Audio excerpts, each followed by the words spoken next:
बिस्मिल्लाहिर्रहमानिर्रहीम। अस्सलाम वालेकुम। मैं हूं आसिफ निसार गयासी। पाकिस्तान ने अफ़गानिस्तान के साथ खुली जंग का ऐलान कर दिया है। जी हाँ, देखते हैं कि वज़ीर दिफ़ा पाकिस्तान के क्या कहते हैं। सुहेल आफरीदी ने वज़ीर आला खैबर पख्तूनख्वा ने वफाकी हुकूमत से 550 अरब रुपए मांग लिए हैं। क्यों, किस मद में, ये भी आज जानेंगे। और शुमाली वज़ीरिस्तान में होने वाली दरअंदाज़ी और ख़ुदकुश हमले की कोशिश को भी आज इसका भी एक जायज़ा लेंगे।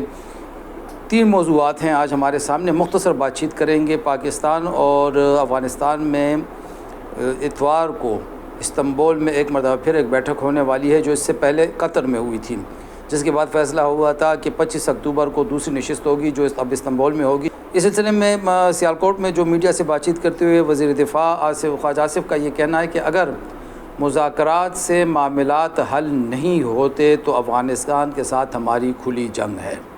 ये उन्होंने एक वाज़ेह ऐलान कर दिया है कि अगर इसका मतलब हम ये ले सकते हैं कि आज जो इस्तांबुल में होने वाले मुज़ाकरात हैं, इतवार को जो इस्तांबुल में होने वाले मुज़ाकरात हैं, वो अहमियत के हामिल हैं, वो एक फ़ैसला कुन मरहला है। अगर इसमें दोनों ममालिक ने मसाइल हल कर लिए तो ठीक है, वरना इसके बाद कशीदगी जंग का रुख इख्तियार कर लेगी और फिर एक अरसे तक ये जो सरहदी तबाही है ये दोनों ममालिक को मुतासिर करती रहेगी। सिर्फ अफ़गानिस्तान को नहीं, पाकिस्तान का भी नुकसान होगा, अफ़गानिस्तान दोनों का होगा, और ये इस खित्ते के लिए बहुत ख़तरनाक सूरत हाल होगी, ख़ास तौर पर उन ममालिक के लिए जो अफ़गानिस्तान में या पाकिस्तान में बहुत बड़ी सरमायाकारी की गरज से यहाँ पे ठहरे हुए हैं। ख्वाजा आसिफ का ये भी कहना था कि दोस्त ममालिक कतर और तुर्की बहुत खुलूस के साथ तालिबान के साथ हमारे मुज़ाकरात करवा रहे हैं। उन्होंने ये भी तस्लीम किया है कि अभी तक कोई बड़ा वाक़या इन मुज़ाकरात के बाद से नहीं हुआ, और उन्होंने इसका भी इज़हार किया है कि हमें ये नज़र आ रहा है कि अफ़गान तालिबान अमन चाहते हैं, लेकिन किन शराइत पे ये अभी पता चलेगा हमें, और अगर हमारे बस में हुआ या हमारी फ़ायदे में हुई शराइत तो ज़रूर उनके साथ हम मुआहदा करेंगे। दूसरी तरफ अफ़गान तालिबान ने भी वाज़ेह किया कि उनका वफ़द तुर्की रवाना हो चुका है, और उन्हें भी ये यकीन है कि मुज़ाकरात कामयाब होंगे।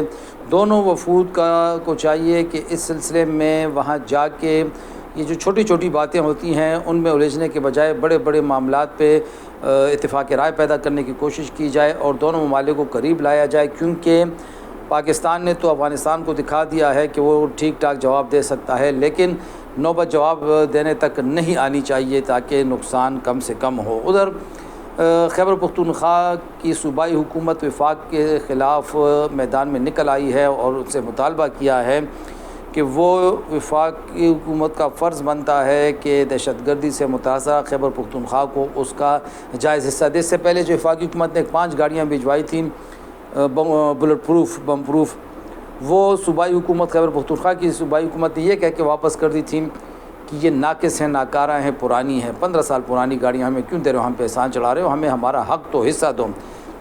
आज बरोज़ हफ्ता जो एक अमन जरगा हुआ है ज़िला खैबर में, उससे ख़िताब करते हुए वज़ीर आला सुहेल आफरीदी का कहना है कि 9/11 के बाद दहशतगर्दी के ख़िलाफ़ जंग में सबसे ज़्यादा नुकसान खैबर पख्तूनख्वा का हुआ, लिहाजा वफाकी हुकूमत इसके इज़ाले के लिए खैबर पख्तूनख्वा हुकूमत को 550 अरब रुपए अदा करे। उन्होंने नेशनल फ़िनांस कमीशन का भी फ़ौरी इजलास बुलाने का मुतालबा किया। उनका कहना था कि दहशतगर्दी के ख़िलाफ़ जंग इत्तेफ़ाक़ राय के बग़ैर शुरू की गई। खैबर पख्तूनख्वा में लोगों को अपने घर बार कारोबार छोड़ना पड़े। उनका ये भी कहना था कि सूबे में कई ऑपरेशन हुए, ड्रोन हमले यहाँ मामूल बन चुके हैं। सुहेल आफरीदी का कहना था कि 2018 से सिक्योरिटी फोर्सेस की जानिब से ये दावे किए जा रहे हैं कि सूबे को दहशतगर्दों से पाक कर दिया गया है, लेकिन एक बार फिर फ़ौजी ऑपरेशन की राह हमवार की जा रही है, जो हम फ़िलहाल नहीं करने देंगे।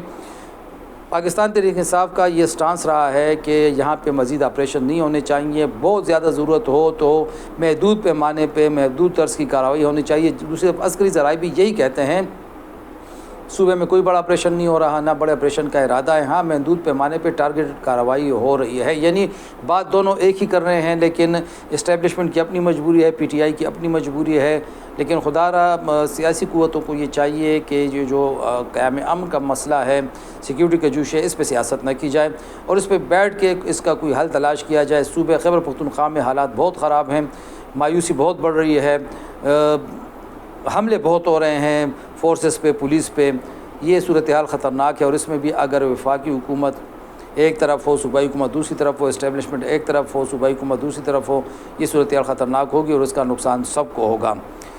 دریں اثنا ISPR نے دعویٰ کیا ہے کہ شمالی وزیرستان میں انٹیلیجنس پر مبنی آپریشن کے دوران 3 شدت پسندوں کو ہلاک کر کے خودکش حملے کے لیے تیار کی جانے والی گاڑی کو ناکارہ بنا دیا گیا ہے۔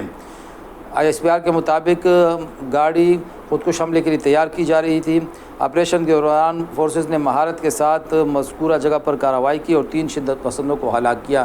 ایک غیر مصدقہ اطلاع یہ بھی آ رہی ہے کہ شمالی وزیرستان سے دراندازی کی ایک کوشش ناکام بناتے ہوئے درجن سے زیادہ خوارج کو مارا گیا ہے، جبکہ 5 فورسز کے اہلکاروں کی شہادت کی بھی اطلاع ہے، لیکن یہ غیر مصدقہ اطلاع ہے، اس کی ابھی تک عسکری ذرائع نے تصدیق نہیں کی، نہ اس حوالے سے کوئی بیان جاری کیا ہے۔